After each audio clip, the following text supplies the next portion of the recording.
The Ardorians had been a proud species once. Their gleaming cities had stretched across the 7 continents of their world.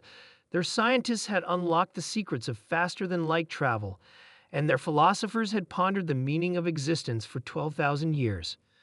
Now they were refugees.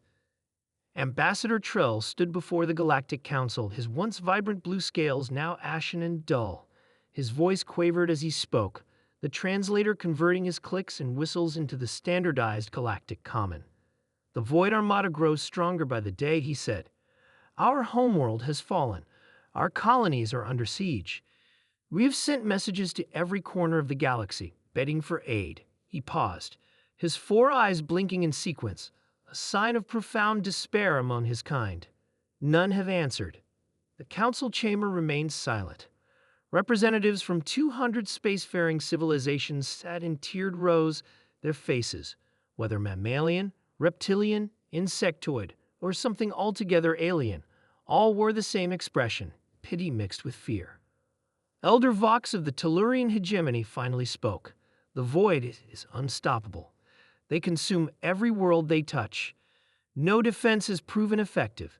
The Tellurians express our deepest sympathies, but we cannot spare resources for a lost cause." One by one, the representatives offered the same response: sympathies, regrets, impossibilities. The unspoken truth hung heavy in the chamber. Better the Ardorians than us. As Trell left the chamber, his assistant Mira approached. "There is one more option," she whispered. "The primitives?" Trell asked. Mira nodded. "They call themselves humans." Captain James Miller of the United Earth Defense Force stared at the alien delegation with undisguised wonder. In the 3 decades since humanity had achieved faster-than-light travel, they had encountered precisely 0 alien civilizations. Earth's scientists had begun to wonder if they were alone in the galaxy after all. And now this. The aliens, Ardorians, they called themselves, were bipedal but clearly reptilian, with iridescent scales and multiple eyes. They spoke through translators, explaining their dire situation: a force called the Void Armada, consuming worlds, unstoppable, and a galaxy that had turned its back on the Ardorian people. "Let me get this straight," Miller said.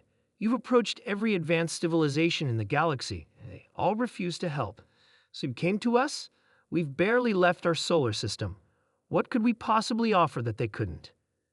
Ambassador Trell's translator produced something like a sigh. "The others have more to lose. They are established, comfortable. Your species is young, hungry, and there is something else." "What's that?"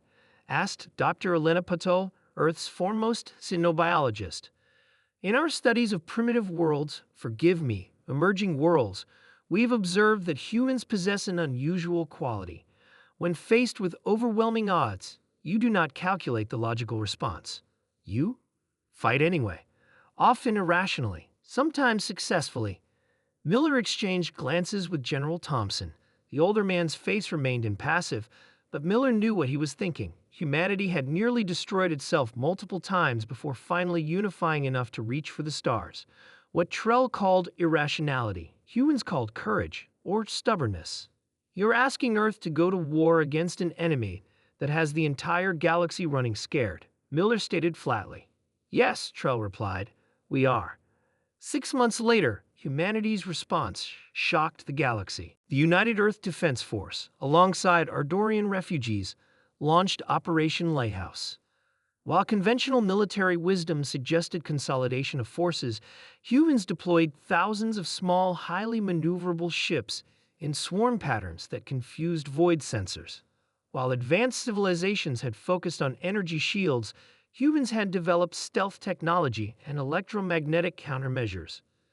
The Void Armada, accustomed to enemies that retreated in orderly fashion, found themselves facing an adversary that attacked at unpredictable angles, sacrificed ships to gain tactical advantages, and prioritized civilian evacuation above all else. At the Battle of Ardoria Prime, Miller's flagship, the UES Defiance, took catastrophic damage while covering the retreat of refugee ships. As his vessel burned around him, Miller ordered his crew to evacuation pods while he stayed behind to manually guide the ship into the heart of the Void Fleet. "Captain, that's suicide," his first officer protested. Miller smiled grimly. "Probably, but it'll buy those refugees another day. Sometimes that's enough."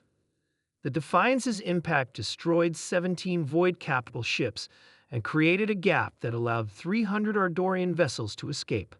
Elder Vox watched the latest reports with mounting disbelief. The Galactic Council chamber buzzed with urgent conversations. On the central display, human and Ardorian ships fought side by side against the Void Armada. "Impossible," he muttered. "They should have been annihilated within days." Ambassador Trill approached, standing taller than Vox remembered. "The humans have a saying. The only thing necessary for the triumph of evil is for good people to do nothing. They chose to do something." Vox's inner eyelids flickered nervously. One primitive species cannot turn the tide against the Void. Perhaps not alone, Trill agreed, but they were willing to try when no one else was.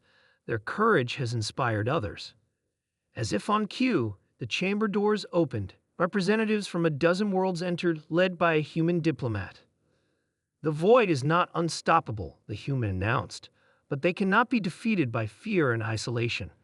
We invite any who would stand with us to join the Alliance of Free Worlds." One by one, representatives rose from their seats. In the darkness of space, humanity's irrational hope had kindled something long forgotten in the galaxy, the will to fight back. Their plea had gone unanswered by all except the humans, but sometimes one answer is enough.